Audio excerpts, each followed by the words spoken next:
Our conversation is with Mr. Yuri Alexandrovich Bezmenov. Mr. Bezmenov was born in 1939 in a suburb of Moscow. He was the son of a high-ranking Soviet Army officer. He was educated in the elite schools inside the Soviet Union and became an expert in Indian culture and Indian languages. He had an outstanding career with Novosti, which was and still is, I should say, the press arm or the press agency of the Soviet Union. It turns out that this is also a front for the KGB. One of his interesting assignments was to brainwash foreign diplomats when they visited Moscow. And he'll tell us a little bit about how they did this and how they planted information which eventually wound up in the press of the free world. He escaped to the West in 1970 after becoming totally disgusted with the Soviet system, and he did this at great risk to his life.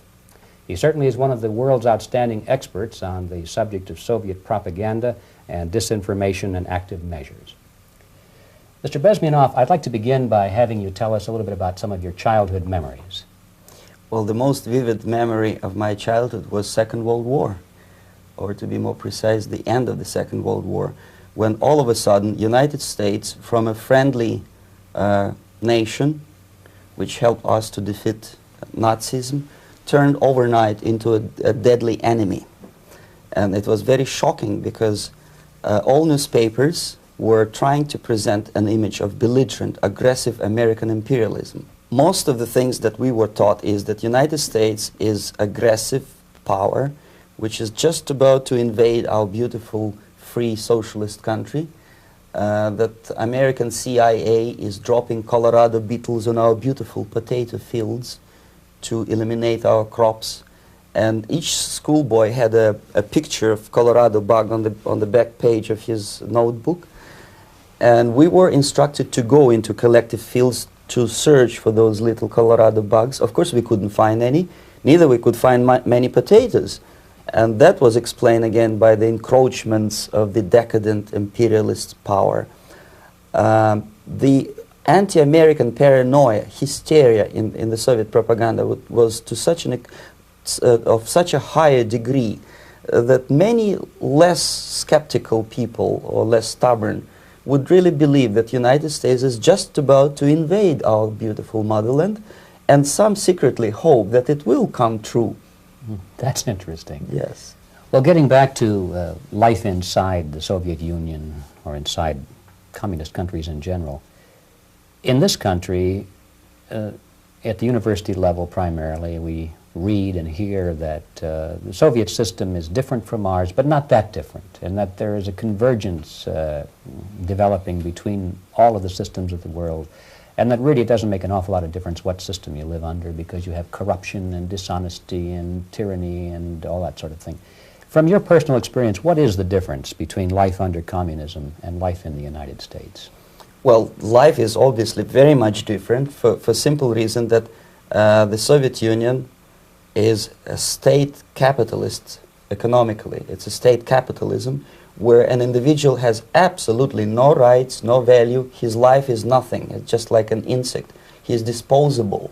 Whereby in the United States, even the worst criminal is treated as a human being. He has a fair trial, and some of them capitalize on their crimes. They publish their memoirs in their prisons and get handsomely paid by your crazy publishers. The differences, of course, in the daily life are very various, depending on whom we are talking about. In my own private life, I never suffered from communism simply because I was brought up in a family of high-ranking military officer. Most of the doors were open for me. Most of my expenses were paid by the government, and I never had any troubles with the authorities or with the police. So, in other words, I would say I enjoyed, or I had good reasons to enjoy all the advantages of so-called socialist system. Mm-hmm. My main motivations to defect had nothing to do with affluence. It was mainly moral indignation, moral protest, rebellion against the inhuman methods of the Soviet system. Well, specifically, what did you object to?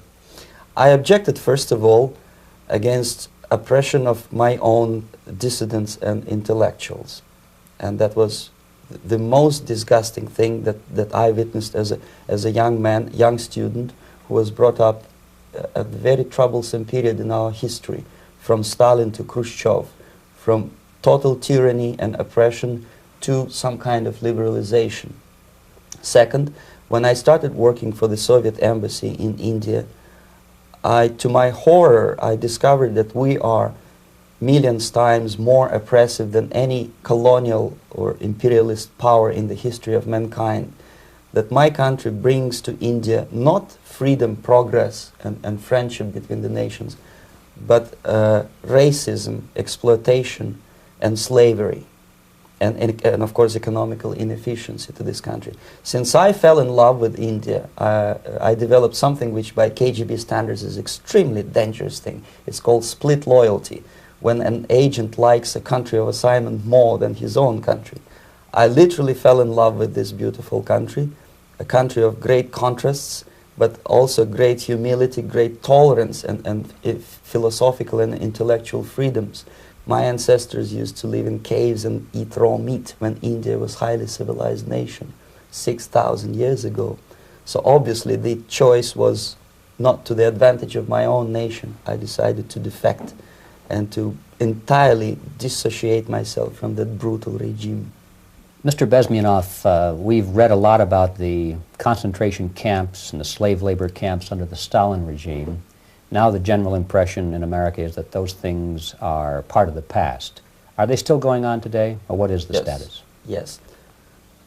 There is no qualitative change in the Soviet concentration camp system. There are changes in numbers of prisoners. Again, this is unreliable Soviet statistics. We don't know how many political prisoners are there in the Soviet concentration camps. But we sure know from various sources that at each particular time there are close to 25 to 30 million of Soviet citizens who are virtually kept as slaves in forced labor camp system. The size of the population of a country like Canada is serving terms as prisoners.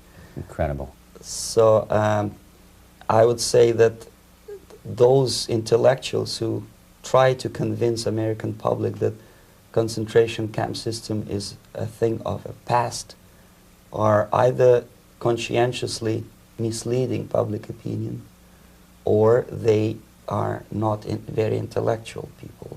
They're selectively blind. They lack intellectual honesty when they say that. Well, we've spoken about the intellectuals in this country and also the intellectuals in the Soviet Union.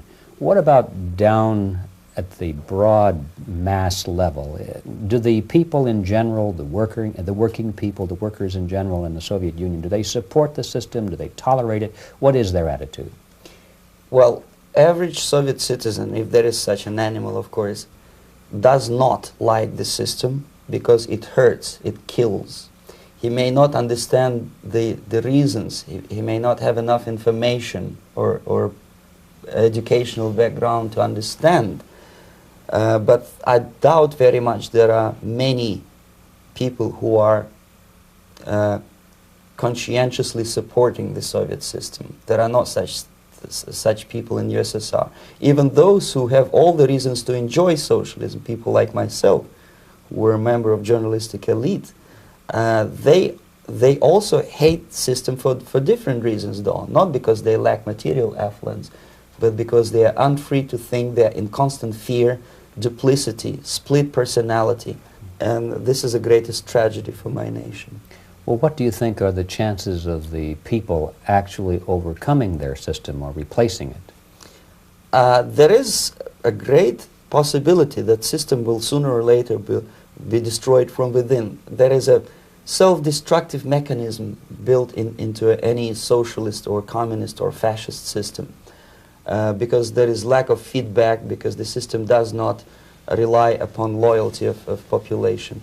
But until this Soviet junta is being supported by the Western so-called imperialists, that is, multinational companies, establishments, governments, And let's face it, intellectuals, so-called academia in the United States is famous for supporting the Soviet system.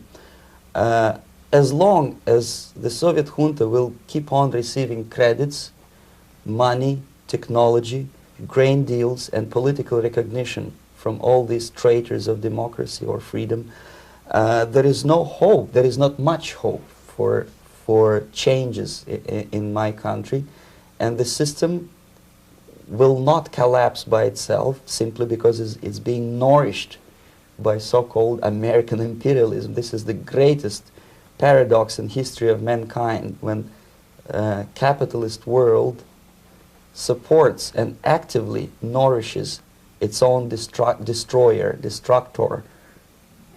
I think you're trying to tell us something. Oh, in yes. This country. Mm-hmm.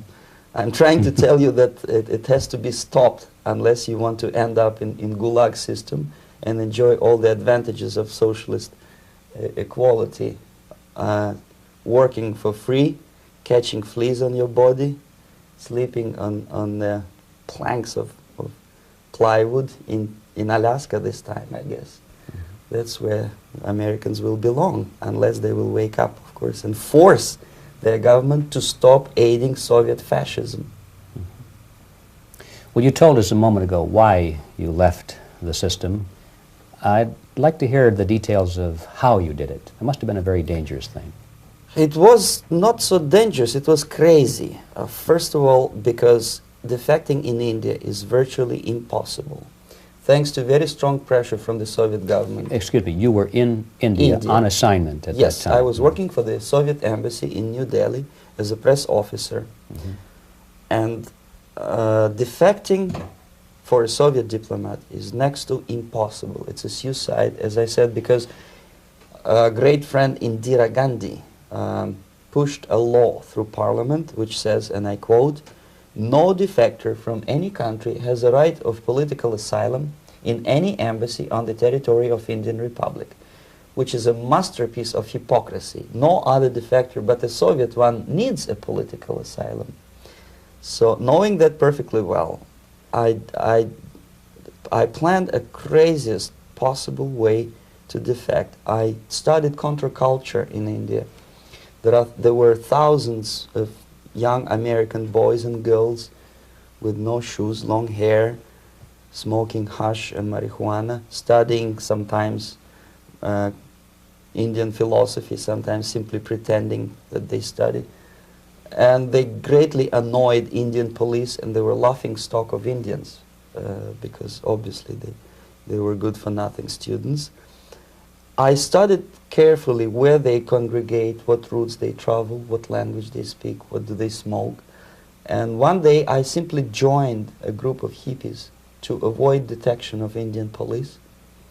I was dressed as a typical hippie with blue jeans, long kameez shirts with all kind of nice decorations like beads, long hairs.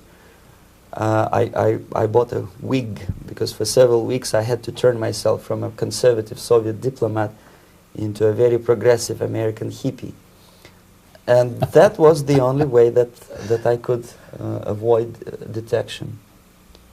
It was very interesting experience, but it was necessary because from my own knowledge as a member of Soviet embassy staff, I knew that there were many cases when Soviet defectors were betrayed by Indian police, and also some Western embassies played a very dirty role in betraying the Soviet defectors. According to our information, they were some, I wouldn't call them double agents, but simply amoral people working for the United States Embassy. And confiding in people like this would be a suicide. So I had to be extremely careful. I could not trust anyone. And that was the reason for such a crazy way to defect. Well, had you been caught in the act of trying to get out, what would have happened to you? Oh, most likely I would end up in concentration camp. Or, depending on the situation and on the whim of some bureaucrat in KGB, maybe even executed. This is normal practice. Quietly, of course. not publicly. But that would be the end of my defection, of course. Well, when did you finally make it to the United States? In 1970, after about 6 months of debriefing in Athens by the CIA, and I presume FBI too, they let me go first to Germany, then to Canada. That was my decision. I had to change my identity to protect my family and my friends in USSR. And also I was a little bit paranoid knowing that both Soviet KGB and probably some double agents within the American system may be after me. So I wanted to settle down as far away as possible. I requested CIA to give me some kind of new identity and just let me go on my own. And I settled in Canada. I was a student. I changed many professions, from farm help and laundry truck driver to language instructor and broadcaster for Canadian broadcasting corporations in Montreal. Well, have you had any threats on your life or any yes. unpleasant In about 5 years, KGB eventually discovered that I am working for Canadian broadcasting. I made a very big mistake. I started working for overseas service of CBC, which is similar to Voice of America, in Russian language. And of course, monitoring service in USSR picked up every new voice. Every new announcer, they would make it a point to discover who he is. And in 5 years, sure enough, slowly but surely, they discovered that I am not Thomas Schumann, that I am Yuri Alexandrovich Bezmenov, and that I am working for Canadian Broadcasting, and undermining beautiful détente between Canada and USSR. And the Soviet ambassador Alexander Yakovlev made it his personal effort to discredit me. He complained to Pierre Trudeau, who is known to be a little bit soft on socialism. And the management of CBC behaved in a very strange, cowardly way, unbecoming to representatives of an independent country like Canada.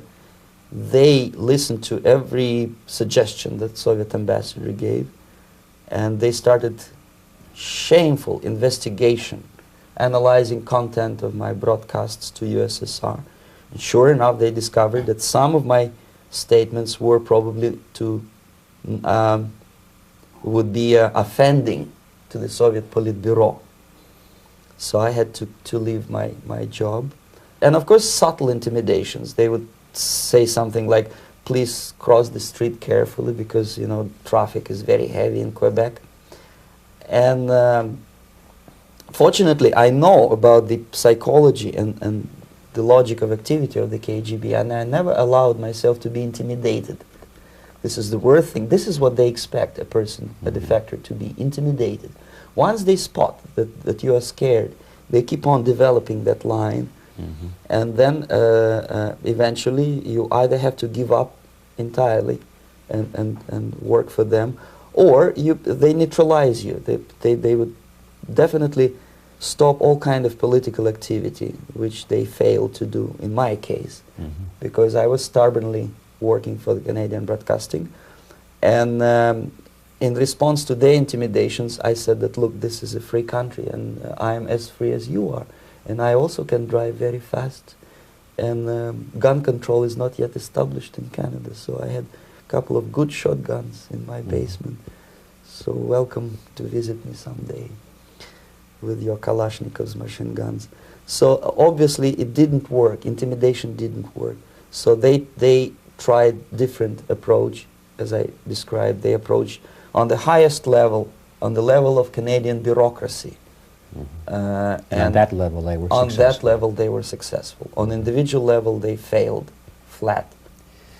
Mr. Bezmenov has brought a series of slides with him that he has taken from the Soviet Union, and I think this is a good time to take a look at the slides. Yes. Now, the viewers will be able to see these slides as we talk about them. Yes, this is a collection of slides which are, some of them are snapshots from my family album, some of them are documents which I smuggled from the Soviet embassy and some are reproductions from local mass media. I usually show them to establish my credibility as a defector. This is a picture of my native town, Mытищи, about 20 miles north from Moscow. Characteristically, there is a statue of Comrade Lenin in the central square. This is myself at the age of 7, again, characteristically, under the statue of Comrade Stalin, extending his friendly hand to peoples of the world. At that age, of course, I was still idealistically minded young communist, and I still believe that sooner or later things will go for better. But I realized that the system stinks, that something is fishy, and that ideology is fake, and the propaganda about advanced Soviet agriculture simply didn't meet the criteria of reality. If they talk about abundance of food and there is none in the stores, there must be something wrong. My father was, he is on the left here, my father was officer of the General Staff of the Soviet Army. He was inspector of land forces, Soviet troops stationed in countries like Mongolia, Cuba, East European countries. Were he alive today, most likely he would be inspecting Soviet troops in Nicaragua, Angola, and many other parts of the world. Fortunately, he died and he didn't see the disgrace, because deep inside he was a Russian patriot. He didn't like the idea of expanding Soviet military might, especially in the areas where we were not welcomed at all. Unlike many other military officers, he was reporting directly to the Minister of Defense, bypassing KGB and diplomatic service. In other words, he was a trusted military professional. And my impression that this type of people are much less hawkish and adventuristic than party bureaucrats in Kremlin. When American mass media describes Soviet military as potentially dangerous counterpart for Pentagon, I simply laugh, because I know better. I know that the most dangerous part of the Soviet power structures are not military at all. Most likely, if they come to power in my country, they'll be more sensible negotiators for nuclear disarmament and withdrawal of the Soviet troops from many parts of the world. But if someone from the party structure or the KGB structure were to give the orders for a military they have to obey, they yes, would follow, because they are professional military. But they, you see, the triangle of power and hate in USSR is the party at the top, the party elite, the oligarchy of the party, then the military and the KGB at the bottom. They hate each other, and the most hated triangle, the most hated corner of the triangle is the Communist Party bureaucrats. They are the most adventuristic, senile megalomaniacs. They can start war, I wouldn't be surprised. Not the military. They know what war is. Yes. At least my father did. This is the picture taken at the entrance of my Institute of Oriental Languages. It's a part of Moscow State University. I graduated in 1963, and I... Now, excuse me, which one were you on? I am on the right. You're on the right. And on the left is my my schoolmate Vadim Smirnov, who later was a apparatchik in the Central Committee of the Soviet Union Communist Party. What is an apparatchik? It's a functionary, something like civil service in British Empire. Someone who is never fired from the service. He stays there internally. He may not be promoted too high, but he's a dependable bureaucrat who will stay forever. I studied not only languages, but also history, literature, even music. I'm on this picture, I'm trying to learn how to play Indian musical instrument. I even tried to look like an Indian when I was second-year student. Not bad, right? Yes, actually it was strongly encouraged by the instructors in my school, because the graduates of my school were later on employed as diplomats, foreign journalists, or spies. As every Soviet student, I was quote-unquote volunteering for harvesting grain in Kazakhstan. This is the biggest agricultural blunder of the Soviet government. But I didn't have much choice, of course, because the communist motto borrowed from the Bible says, "Those who do not work shall not eat." And you can see me eating, therefore I was working, and you can see how happy I was about it. I went through a very extensive physical and military training, including the military games in areas, suburban areas of Moscow. And here, for example, we are on a tour in Arkhangelsk area. And by the end of my training in school, I was recruited by the KGB. This picture was taken on that day, and you can see again how happy it feels to be recruited by the KGB. Our conversation with Yuri Alexandrovich Bezmenov, who is a defector from the Soviet Union, a former propaganda agent for Novosti and the KGB, will continue after this message.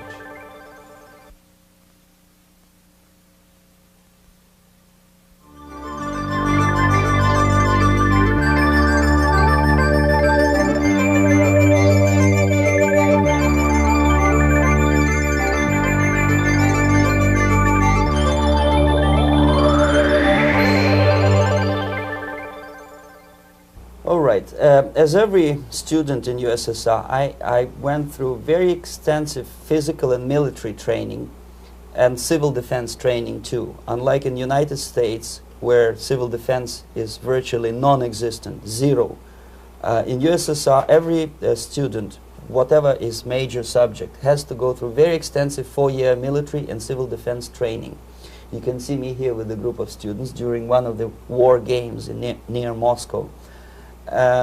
The main idea, of course, is to prepare a huge reserve army of the USSR. Each student has to graduate as a junior lieutenant. In my case, it was administrative and military intelligence service. My first assignment was to India as a translator with the Soviet Economical Aid Group, building refinery complexes in Bihar state and Gujarat state. At that time, I was still naively, idealistically believing that what I was doing contributes to the understanding and cooperation between the nations. It took me quite a number of years to realize that what we were bringing to India was a new type of colonialism, 1,000 times more oppressive and exploitative than any colonialism or imperialism in history of mankind. But at that time, I was still hoping that, well, maybe it's not that bad, could be worse, and things may go for better. And I even tried to implement the beautiful Marxist motto, proletarians of all the countries unite. I tried to unite with a nice Indian girl, and I was fascinated by Indian culture, by the family life in this country. But obviously, Communist Party had different plans for my genes, so I had to marry this beautiful Russian girl. In the span of my career, I married 3 times. Most of these marriages were marriages of convenience on advice from the Department of Personnel. This is normal practice in USSR. When a Soviet citizen is assigned to a foreign job, he has to be married, either to keep family in USSR as hostages, or, if it's a convenience marriage like mine, so that the husband and wife are virtually informers on each other to prevent defection or contamination by decadent imperialist or capitalist ideas. In my case, I hated that girl so much that the moment I landed in Moscow, we were divorced, and I married later, second time. By the end of my first assignment in India, I was promoted to the position of public relation officer. You can see me here translating a speech by a Soviet boss. And you're on the right. I'm on the right here, yes. And it was, the occasion was commissioning of the refinery complex in Bihar, Barauni.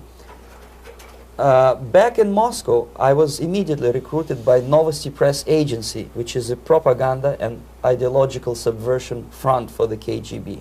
75% of the members of the Novosti are commissioned officers of the KGB. The other 25 are, like myself, co-opted agents who are assigned to specific operations. In this particular case, you can see me talking to students of Lumumba Friendship University in Moscow.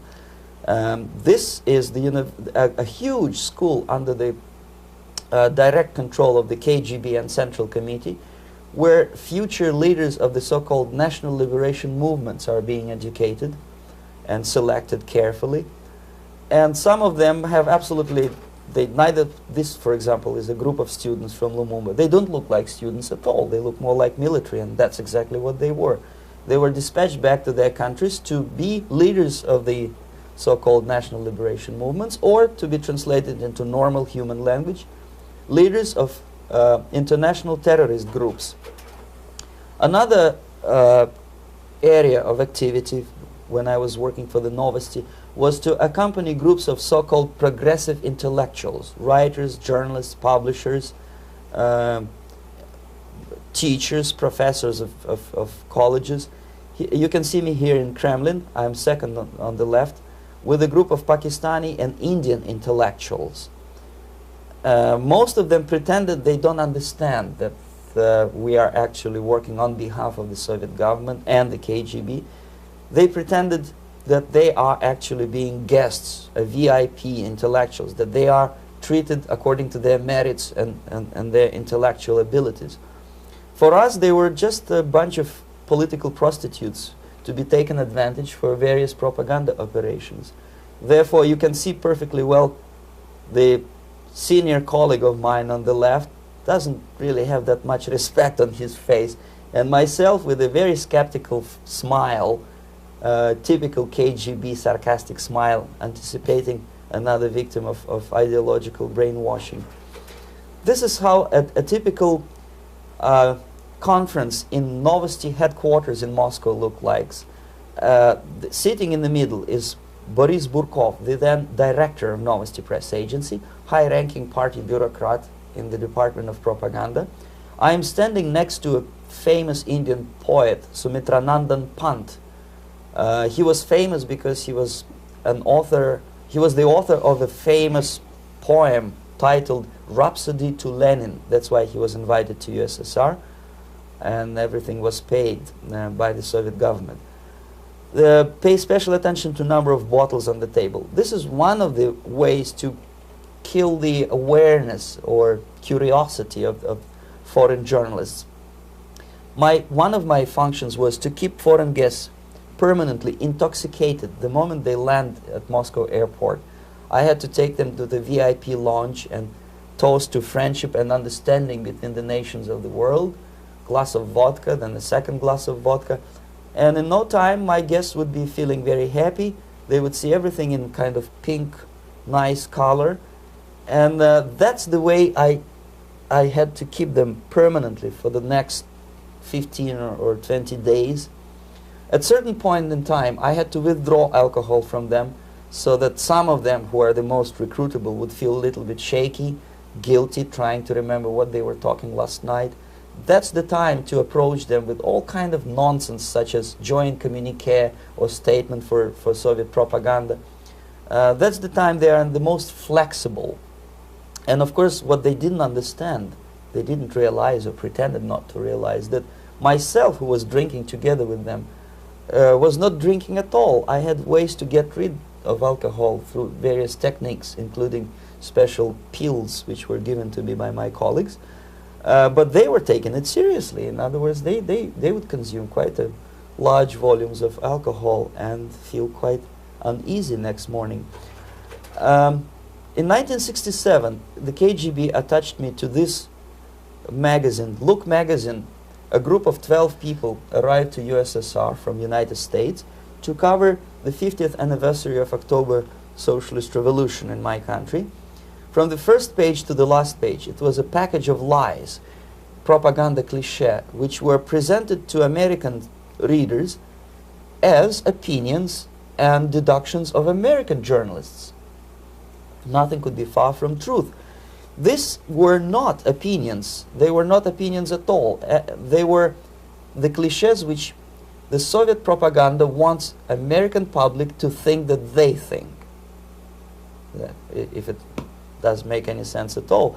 It sure does, because from the viewpoint of the Soviet propaganda, although there are some subtle criticism of the Soviet system, the basic message is that Russia today is a nice, functioning, efficient system supported by majority of population.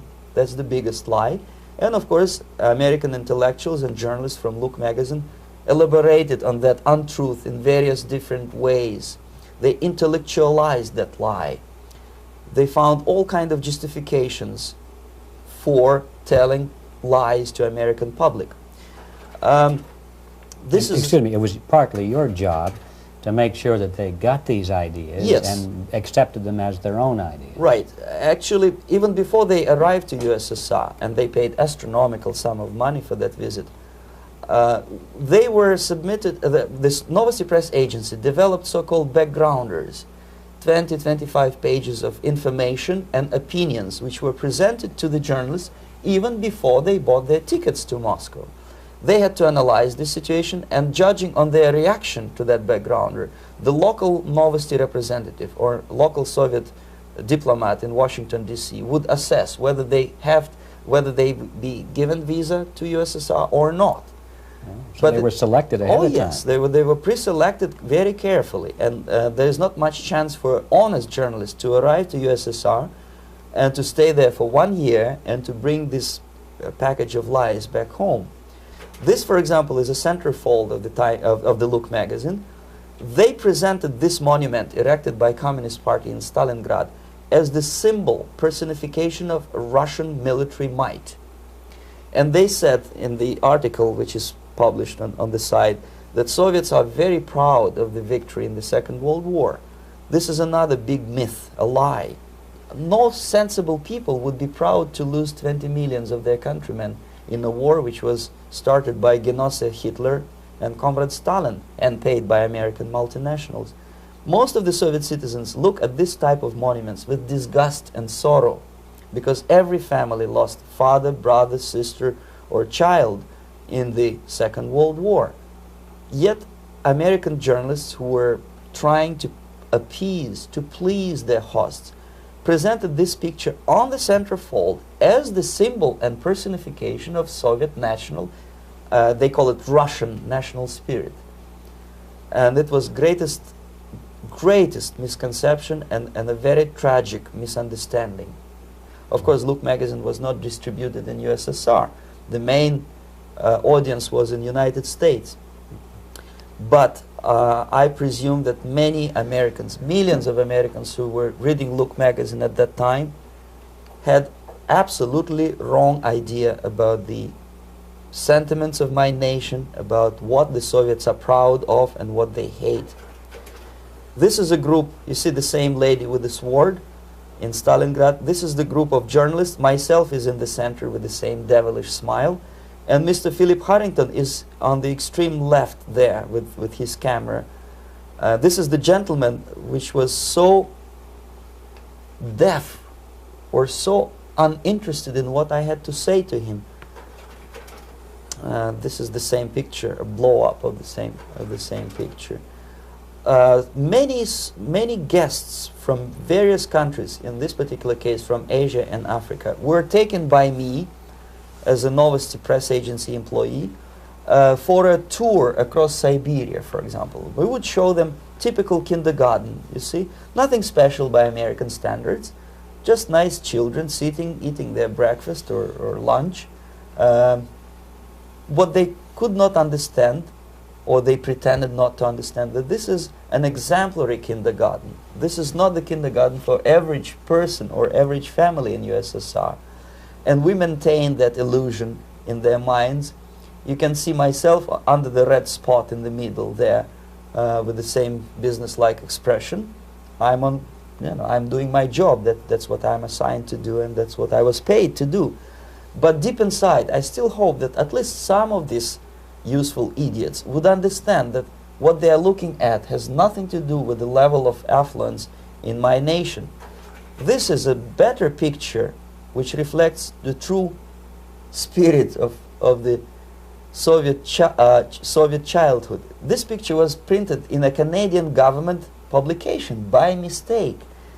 In the middle you can see children playing on a small courtyard, and the caption goes, "This is a typical kindergarten in Siberia." What these idiots didn't understand, that it is not kindergarten at all. It is a prison for children of political prisoners. But there was not a single mentioning that what they were visiting actually was an area of concentration camps. And the job of people like myself to help them to not to notice that they are actually talking to prisoners. Most of the children were dressed, especially on the occasion of the foreigners' visit. The Of course, there were no corpses on the ground. There were no machine gun guards. And well, it looks not very pleasant, as you see. It looks dull, but obviously it does not create an impression that this is actually a prison. Well, did any of the journalists have the curiosity to ask about prisons and that kind of thing? Yes. They were in Siberia. This Yes. is what you associate. Yes, some of them asked questions, and naturally we would give them, for the stupid question, we give them stupid answer. No, there are no prisons in Siberia. No, most of the people who you see are free citizens of USSR. They are very happy to be here, and they are contributing to the glory of the socialist system. Some of them pretended that they believe what I was telling them, and most of them, we may discuss it later. What are the motivations of these people? Why would they stubbornly bring lies to their own population through their own mass media? I have various answers to this. There is not a single explanation. It's a complex of explanations. It's fear, pure biological fear. They understand that they are on the territory of an enemy state, a police state. And just to save their rotten skins and their miserable jobs, their affluence back home, they would prefer to tell a lie than to ask truthful questions and report truthful information. Second, most of these schmucks were afraid to lose their jobs, because obviously if you tell truth about my country, you will not last long as a correspondent of New York Times or Los Angeles Times. They will fire you. What kind of correspondent are you? You obviously cannot find common language with Russians if they kick you out in 24 hours. So just by trying to be conformist to their own editorial bosses, they tried not to offend the sentiments of the Soviet administrators and people like myself. Deep inside, I hope they would insult my or offend my sentiments. Obviously, they preferred not to. Another reason, I refuse to believe it, but obviously there is another reason. Obviously, it's a greed. These people earn a lot of money. When they come back to USA, they claim that they are experts on my country. They write books which sells in million copies, titled like Russians, The Truth About Russia. Most of it is lie about Russia. Yet they claim to be Sovietologists. They play back myth about my country, the propaganda cliches. Yet they stubbornly resist the word of truth. If a person like Solzhenitsyn is either defecting or kicked out of USSR, they try all their best to discredit him and to discourage him. I don't have much chance to appear on national network with a true story about my country. But a useful idiot like Hendrik Smith or Robert Kaiser, they are big heroes. They come back from USSR. They say, oh, we were talking to dissidents in Russia. Big deal. Soviet dissidents are chasing American correspondents in the streets, and they are cowardly escaping from these contacts. For some strange reason, if you want to know more about Spain, you refer to Spanish writers. If you want to learn more about French, you read French writers. Even about Antarctica, I bet you would read Penguins. Only about the Soviet Union, for some strange reason, you read Hendricks and Schmendricks and all kind of Kissingers, because they claim that they know more about my country. They know nothing, or next to nothing, or they pretend that they know more than they actually do. I would say they are dishonest people who lack integrity and common sense and intellectual honesty. They bring back all kind of stories like that. A kindergarten in Siberia. Omitting the most important fact, it's a prison for children of political prisoners. Another greatest example of monumental idiocy of American politicians. Edward Kennedy was in Moscow, and he thought that he is a popular, charismatic American politician who is easygoing, who can smile, dance at the wedding in Russian Palace of Marriages. What he did not understand, or maybe he pretended not to understand, that actually he was being taken for a ride. This is a staged wedding, especially to impress foreign media or useful idiots like Ed Kennedy. Most of the guests there, they had security clearance, and they were instructed what to say to foreigners. This is exactly what I was doing. You can see me in the same damn wedding palace in Moscow where Ed Kennedy was dancing here, you see, smiling. He thinks he's very smart. From the viewpoint of Russian citizens who observe this idiocy, he's narrow-minded, egocentrical idiot who tries to earn his own popularity through participation in propaganda farces like this. Here you can see myself. On the right, again, exemplary Soviet bride. On the left, 3 journalists from various countries, Asia, Africa, and Latin America. Obviously, they enjoying the situation. They will go back home and write the reports. We were present on a regular Soviet wedding. They were not present on a regular Soviet wedding. They were present, they were part of a farce, of a circus performance. Another thing which I had to sometimes risking my life to explain to foreigners. Time magazine, for example, is very critical of South African racist regime. The whole article was dedicated to the shameful internal passport system where blacks are not allowing to live with whites. For some strange reason, for the last 14 years since my defection, nobody wanted to pay attention to my passport. This is my passport. It also shows my nationality, and it has a police rubber stamp, which is called propiska in Russian language, which assigns me to a certain area of residence. I cannot leave that area, same way as this black man cannot leave the area in South Africa. Yet we call South African government racist regime. Not a single Jane Schmonda or Fonda is brave enough, courageous enough to come to media and say, look, this is what happens in USSR. I send a copy of my passport to many American liberals and civil rights defenders and all the other useful idiots. They never bothered to answer me back. This shows what kind of integrity, what kind of honesty these people are. They are a bunch of hypocrites because they don't want to recognize a good example of racism in my country. This is the first stage of befriending a professor. You can see myself on the left with the same James Bond smile. On the right is my KGB supervisor, Comrade Leonid Mitrokhin, and in the middle a professor of political science in Delhi University. The next stage would be to invite him to a gathering of Indo-Soviet Friendship Society. There he is sitting next to his wife before he is being sent to USSR for a free trip. Everything is paid by the Soviet government. He was made to believe that he is invited to USSR because he is a talented, sober-thinking intellectual. Absolutely false. He is invited because he is a useful idiot, because he would agree and subscribe to most of the Soviet propaganda cliché. And when he is coming back to his own country, he is going for years and years to teach the beauties of Soviet socialism to newer and newer generations of his students, thus promoting the Soviet propaganda line. The KGB was even curious about this gentleman. It may look innocent. Maharishi Mahesh Yogi, a great spiritual leader, or maybe a great charlatan and crook, depending on from which side you are looking at him. Beatles were trained at his ashram in Hardwar in India how to meditate. Mia Farrow and other useful idiots from Hollywood visited his school, and they returned back to United States absolutely zonked out of their minds with marijuana, hashish, and crazy ideas of meditation. To meditate, in other words, to isolate oneself from the current social and political issues of your own country, to get into your own bubble, to forget about troubles of the world.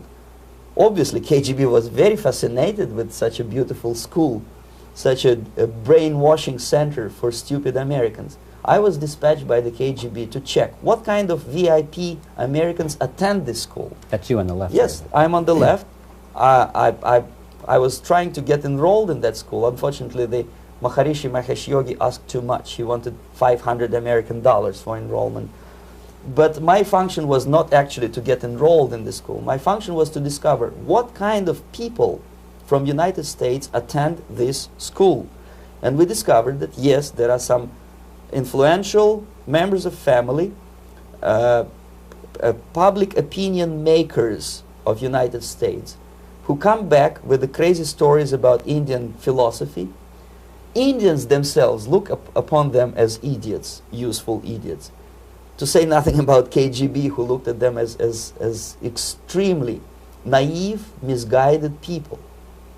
Obviously, a VIP, say a wife of a congressman or a prominent Hollywood personality, after being trained in that school, is much more instrumental in the hands of manipulators of public opinion and KGB than a normal person who understands, who looks through this type of fake religious training. Why would they be more susceptible to manipulation? I just mentioned that because, you see, a person who is too much involved in introspective meditation. You see, if you carefully look what Maharishi Mahesh Yogi is teaching to Americans, is that most of the problems, most of the burning issues of today can be solved simply by meditating. Don't rock the boat. Don't get involved. Just sit down, look at your navel and meditate. And the things, due to some strange logic, due to cosmic vibration, will settle down by themselves. This is exactly what the KGB and Marxist-Leninist propaganda wants from Americans, to distract their opinion, attention, and mental energy from real issues of the United States into a non-issues, into a non-world, non-existent harmony. Obviously, it's more beneficial for the Soviet aggressors to have a bunch of duped Americans than Americans who are self-conscious, healthy, physically fit, and alert to the reality. Maharishi Mahesh Yogi obviously is not on the payroll of the KGB. But whether he knows it or not, he contributes greatly to demoralization of American society. And he's not the only one. There are hundreds of those gurus who come to your country to capitalize on naivete and stupidity of Americans. It's a fashion. It's a fashion to meditate. It's a fashion not to be involved. So obviously, you can see that if KGB were that curious, if they paid my trip to Hardwar, if they assigned me to that strange job, obviously they were very much fascinated. They were convinced that that type of brainwashing is very efficient and instrumental in demoralization of the United States. Our conversation with Yuri Alexandrovich Bezmenov, who is a defector from the Soviet Union, a former propaganda agent for Novosti and the KGB, will continue after this message.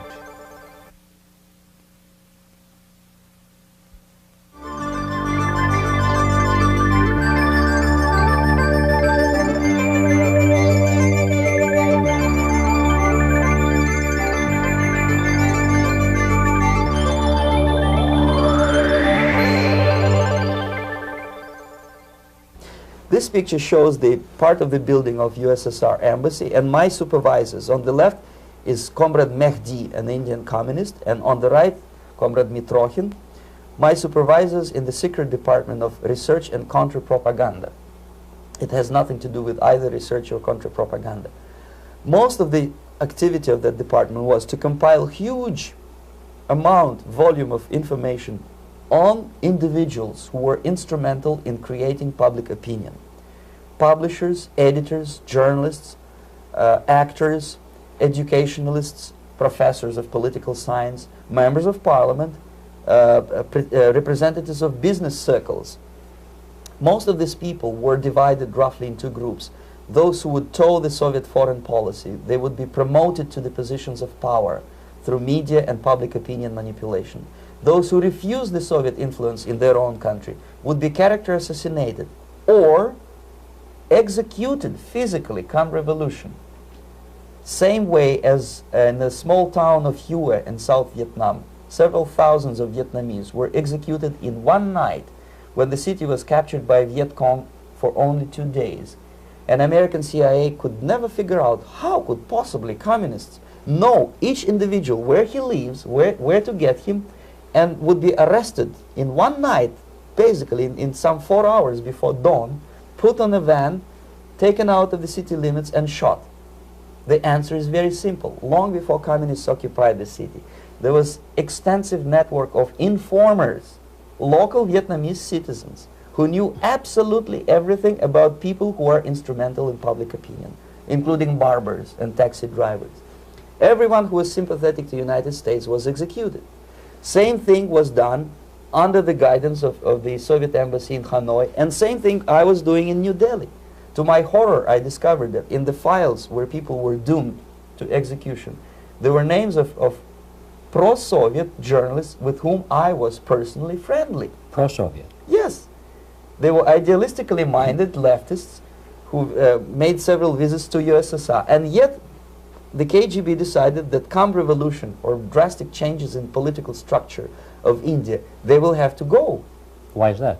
Because they know too much. Simply because, you see, the useful idiots, the leftists who are idealistically believing in the beauty of Soviet socialist or communist or whatever system, when they get disillusioned, they become the worst enemies. That's why my KGB instructors specifically made a point, never bother with leftists. Forget about these political prostitutes. Aim higher. This was my instruction. Try to get into large circulation, established conservative media. Rich, filthy rich movie makers, intellectuals, so-called academic circles. Cynical, egocentric people who can look into your eyes with angelic expression and tell you a lie. These are the most recruitable people, people who lack moral principles, who are either too greedy or too suffer from self-importance. They feel that they matter a lot. These are the people who KGB wanted very much to recruit. But to eliminate the others, to execute the others, don't they serve some purpose? Wouldn't they be the ones they rely on? They serve purpose only at the stage of destabilization of a nation. For example, your leftists in United States, all these professors and all these beautiful civil rights defenders, they are instrumental in the process of the subversion only to destabilize the nation. When their job is completed, they are not needed anymore. They know too much. Some of them, when they get disillusioned, when they see that Marxist-Leninists come to power, obviously they get offended. They think that they will come to power. That will never happen, of course. They will be lined up against the wall and shot. But they may turn into the most bitter enemies of Marxist-Leninists when they come to power. And that's what happened in Nicaragua. You remember most of these former Marxist-Leninists were either put to prison or one of them split, and now he's working against Sandinistas. It happened in Grenada when Maurice Bishop was already a Marxist. He was executed by a new Marxist who was more Marxist than this Marxist. Same happened in Afghanistan when first there was Taraki, he was killed by Amin, then Amin was killed by Babrak Karmal with the help of KGB. Same happened in Bangladesh when Mujibur Rahman, very pro-Soviet leftist, was assassinated by his own Marxist-Leninist military comrades. It's the same pattern everywhere.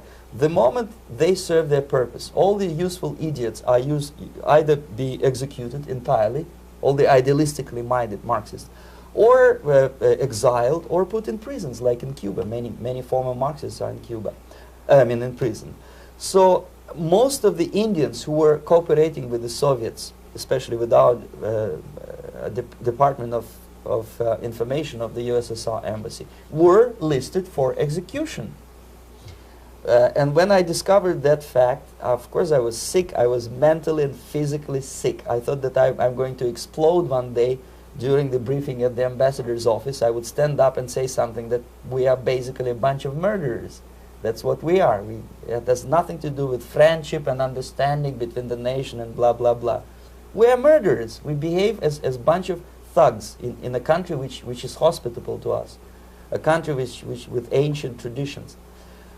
But I did not defect. I tried to get the message across. To my horror, nobody wanted even to listen, least of all to believe what I had to say. And I tried all kinds of tricks. I would leak information through letters or lost documents or something like that, and still I got no message. The message was not published even in the conservative mass media of India. The immediate impulse to defect was Bangladesh crisis, which was described by American correspondents as Islamic grassroots revolution, which is absolute baloney. There was nothing to do with Islam, and there was no grassroots revolution. Actually, there are no grassroots revolutions, period. Any revolution is a byproduct of a highly organized group of conscientious and professional organizers, but has nothing to do with grassroots. In Bangladesh, it was nothing with grassroots. Most of the Awami League party members, Awami League means People's Party, were trained in Moscow in the high party school. Most of the Mukti Fauj leaders, Mukti Fauj in Bengali means People's Army, same as SWAPO and all kind of liberation armies all over the world, the same bunch of useful idiots. They were trained at Lumumba University and various centers of the KGB in Simferopol, in Crimea, and in Tashkent. So when I saw that Indian territory is being used as a jumping board to destroy East Pakistan, I saw myself thousands of so-called students traveling through India to East Pakistan, through the territory of India, and Indian government pretended not to see what's going on. They knew perfectly well, the Indian police knew it, the intelligence department of Indian government knew it, the KGB of course knew it, and the CIA knew it. That was most infuriating, because when I defected and I explained to the CIA debriefers they should watch out because East Pakistan is going to erupt any moment, they said I was reading too many James Bond novels. Anyway, so East Pakistan was doomed. One of my colleagues in the Soviet consulate in Calcutta, when he was dead drunk, he ventured into the basement to relieve himself, and he found big boxes which said printed matter to Dhaka University. Dhaka is the capital of East Pakistan. And since he was drunk and curious, he opened one of the boxes and he discovered not printed matter, he discovered Kalashnikov guns and ammunition in there. Anyway, it's a long story. When I saw the preparations for the invasion into East Pakistan, obviously I wanted to defect immediately. The only thing I couldn't at that time make up my mind when and where and how. One of the reasons, of course, you see, I was in love with India. I mentioned it before. I spoke the languages. I socialized with people, and I understood that I had to act fast unless I want this beautiful country to be permanently and irreparably damaged by our presence. One of the reasons not to defect was, as you can see, I was living in relative affluence. Who the hell in a normal mind would defect and do what? To be abused by your media, to be called McCarthyist and fascist and paranoid, or to drive a taxi in New York City? What for? What the hell for should I defect? To be abused by Americans, to be insulted in exchange for my effort to bring the truthful information about impending danger of subversion. As you can see, I was living in quite a comfortable conditions next to swimming pool, where Indians were not allowed, by the way. I was highly paid expert in propaganda. I had my family. I was respected by my nation. My career was cloudless. The third reason, how to defect with the family. To defect with a baby and a wife would be virtual suicide, because according to law, that hypocritical law which I quoted before, the Indian police will have to hand me over back to the KGB, and that will be the end of my defection and probably my life. Again, I cannot smuggle my wife because she was not quite sure what I was doing. She was not that idealistically involved, and she was definitely not in the total picture of what I was doing for the KGB. She would be shocked if I put her in my van and drive her to the American embassy or elsewhere. That would be a greatest danger. So again, I had to defect in such a way that my defection would look as simple disappearance. And there were many cases like that when the Soviet agents simply disappeared, either killed in action or, thanks to their curiosity and their close contacts with radicals, some of them were killed by the Marxists, by the way. It happened in many African countries when the Soviet KGB were killed by Africans themselves. Not because they hated Marxism-Leninism, but because they were simply trigger-happy bunch of unruly characters. If you give them a machine gun, they will shoot. And some of the Soviets obviously were not careful enough to protect themselves, and they got into embarrassing situations when they were shot at the crossfire between factions of so-called liberation movements. Anyway, so I decided, as I said, to study the counterculture. I decided this probably would be the best way to disappear. I socialized with characters like this on the left. You see, he's a barefoot American hippie. It took me quite a long time to study exactly what they were doing and how to mix with them. But eventually I did it. Most of Indian newspapers carried my picture and promise of 2,000 rupees for information about my whereabouts. But they were looking for the wrong person, because they obviously tried to stop a young Soviet diplomat in white shirt and tie, and this is how I looked at the time of defection. Nobody could possibly think that a Soviet diplomat would be as crazy as to join a bunch of hippies. That's you. Travel India and smoke hash. So I made it literally almost like a Hollywood-style detective story. From under the nose of the KGB in Bombay airport, I landed the plane and I flew to Greece, where I was debriefed by the CIA. That's basically that's all for my slides. We can turn off the projector, then. That's very interesting. Well, you spoke several times before about ideological subversion. That is a phrase that I'm afraid some Americans don't fully understand. When the Soviets use the phrase ideological subversion, what do they mean by it? Ideological subversion is the process which is legitimate, overt, and open. You can see it with your own eyes. All you have to do, all American mass media has to do, is to unplug their bananas from their ears, open up their eyes, and they can see it. There is no mystery. There is nothing to do with espionage. I know that espionage intelligence gathering looks more romantic. It sells more deodorants through the advertising, probably. That's why your Hollywood producers are so crazy about James Bond type of thrillers. But in reality, the main emphasis of the KGB is not in the area of intelligence at all. According to my opinion and opinion of many defectors of my caliber, only about 15% of time, money, and manpower is spent on espionage as such. The other 85% is a slow process which we call either ideological subversion or active measures, активные мероприятия in the language of the KGB, or psychological warfare. What it basically means is to change the perception of reality of every American to such an extent that despite of the abundance of information, no one is able to come to sensible conclusions in the interests of defending themselves, their families, their community, and their country. It's a great brainwashing process which goes very slow, and it's divided in 4 basic stages. The first one being demoralization. It takes from 15 to 20 years to demoralize a nation. Why that many years? Because this is the minimum number of years which requires to educate one generation of students in the country of your enemy, exposed to the ideology of the enemy. In other words, Marxism-Leninism ideology is being pumped into the soft heads of at least 3 generations of American students without being challenged or counterbalanced by the basic values of Americanism, American patriotism. The result you can see. Most of the people who graduated in the 60s, dropouts or half-baked intellectuals, are now occupying the positions of power in the government, civil service, business, mass media, educational system. You are stuck with them. You cannot get rid of them. They are contaminated. They are programmed to think and react to certain stimuli in a certain pattern.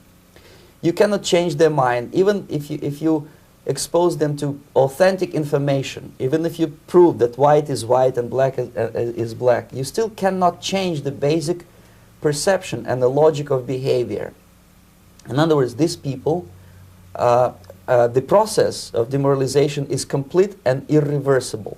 To get rid society of these people, you need another 20 or 15 years to educate a new generation of patriotically minded and common sense people who would be acting in favor and in the interests of United States society. And yet these people who've been programmed and, as you say, in place and Yes. who are favorable to an opening with the Soviet concept, these are the very people who would be marked for extermination in this country? Most of them, yes. Simply because the psychological shock when they will see in future what the beautiful society of equality and social justice means in practice, obviously they will revolt. They will be very unhappy, frustrated people.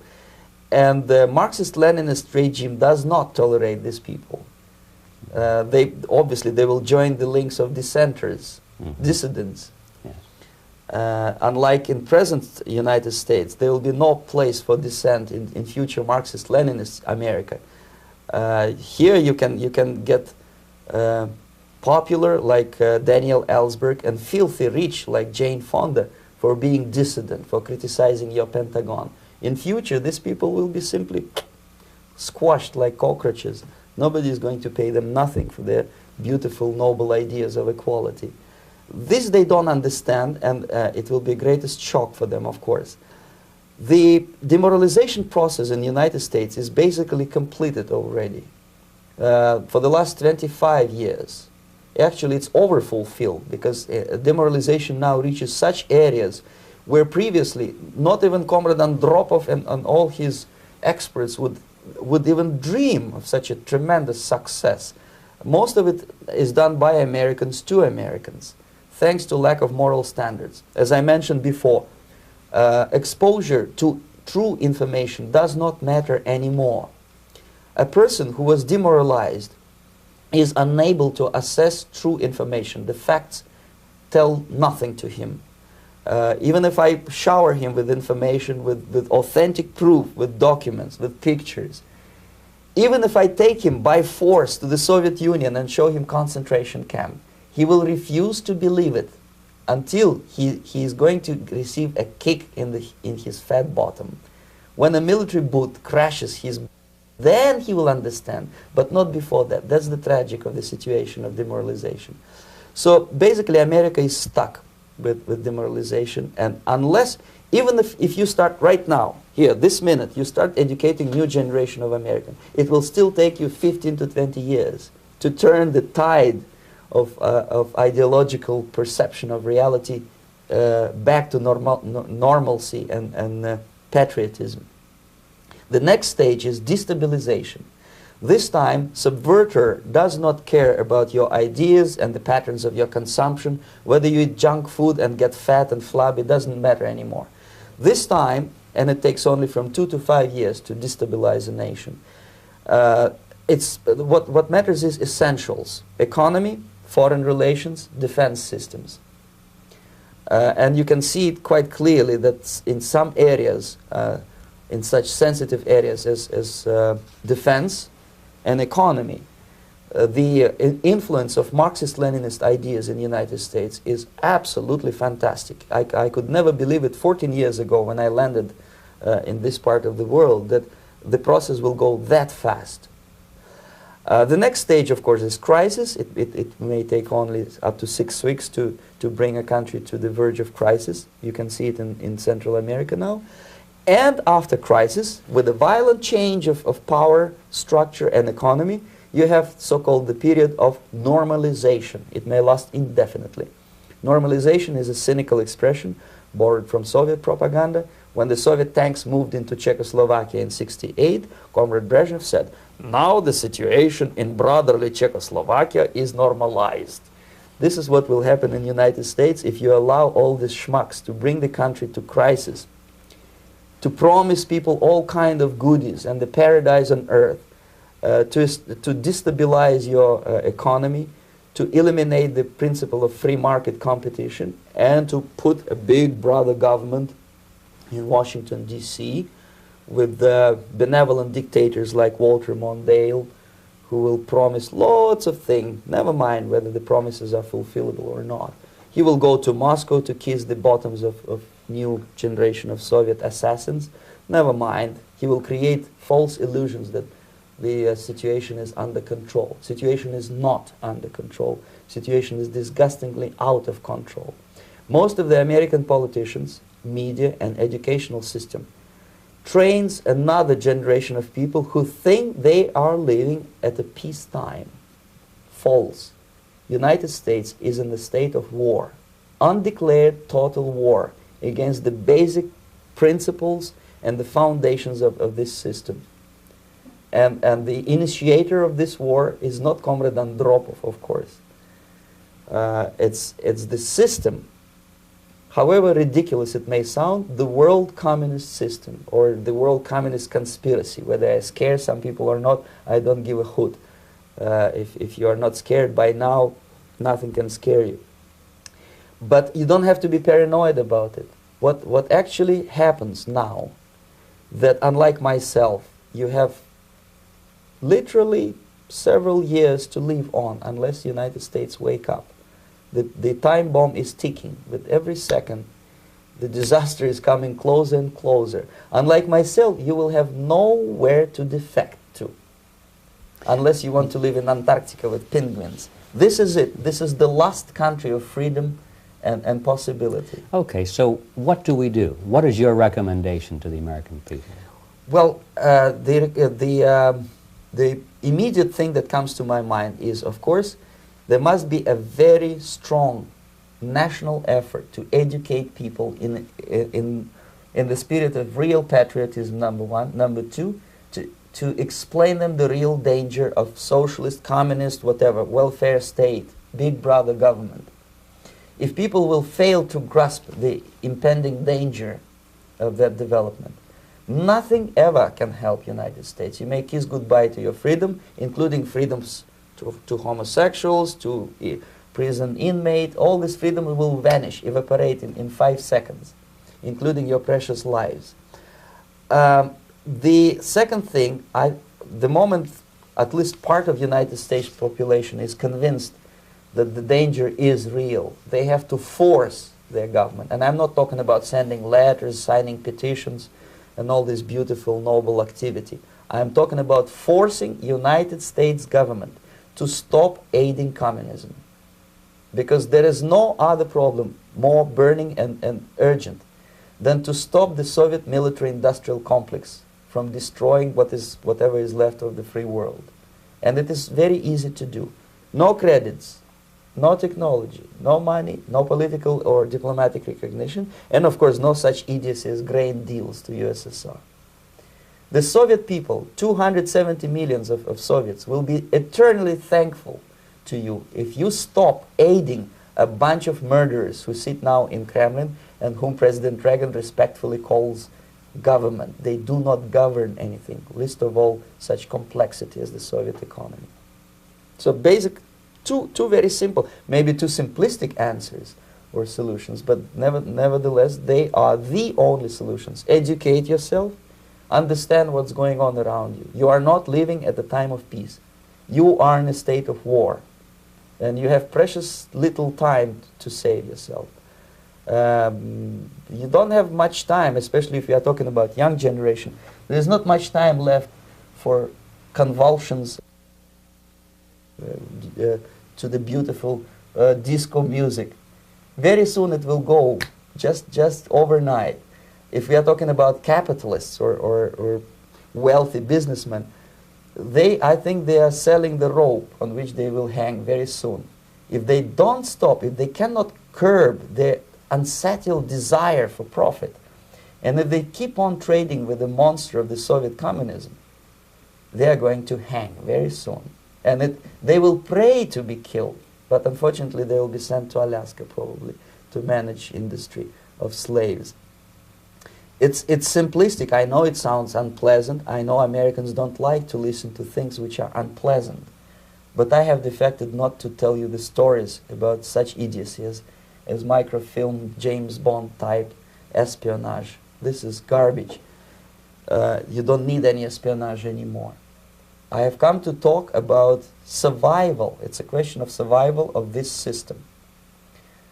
You may ask me, what is it in for me? Survival, obviously, because unlike, as I said, I am now in your boat. If we sing together, we'll sing beautifully together. There is no other place on this planet to defect to.